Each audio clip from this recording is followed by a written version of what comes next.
તો મોરબીના જેતપર ગામમાં વીજપોલનો મુદ્દો ઉગ્ર બન્યો છે। વીજપોલના વળતરને લઈને ખેડૂતોની ટ્રેક્ટર રેલી છે। મોરબીના જેતપર ગામના ખેડૂતોની ટ્રેક્ટર રેલી વીજપોલના વળતરને લઈને 15 દિવસથી વિરોધ કરી રહ્યા છે। આવતીકાલે ખેડૂતો દ્વારા ટ્રેક્ટર રેલીનું આયોજન। પોતાની માંગણીઓને લઈને ખેડૂતો પહોંચશે ગાંધીનગર। ટ્રેક્ટર રેલી દ્વારા ખેડૂતો ગાંધીનગર પહોંચશે। ખેડૂતો એક દિવસ અગાઉ ટ્રેક્ટર લઈ રવાના થશે તો પોલીસ નજરકેદ ન કરે તે માટે ખેડૂતોનું આ આયોજન છે।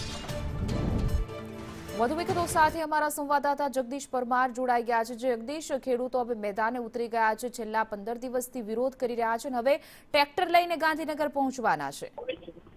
એના જે પ્રકારે વાત કરવામાં આવે તો મોરબી જિલ્લાના 60 જેટલા ટ્રેક્ટરો હાલમાં રવાના થયા છે। ખાસ કરીને ખેડૂતો પાક વીમો છે, પાક માફી યોજના છે, સાથે જ વીજપોલના યોગ્ય વળતરને લઈ અને ખેડૂતો ઘણા લાંબા સમયથી આંદોલન ચલાવી રહ્યા હતા। ત્યારે આજે ગુજરાત કિસાન સંઘર્ષ સમિતિના નેજા હેઠળ 60 થી વધુ ટ્રેક્ટરો રવાના થયા છે અને આવતીકાલે 15 જૂને ગાંધીનગર ખાતે રેલી કાઢવાના છે। આમ તો આ રેલીમાં પહોંચે અને પોલીસ કોઈ ખલેલ ન પહોંચાડે તે માટે આજથી જ મોટી સંખ્યામાં ટ્રેક્ટર સાથે ખેડૂતો રવાના થયા છે। હિના જી જગદીશ, સમગ્ર માહિતી બદલ આપનો આભાર।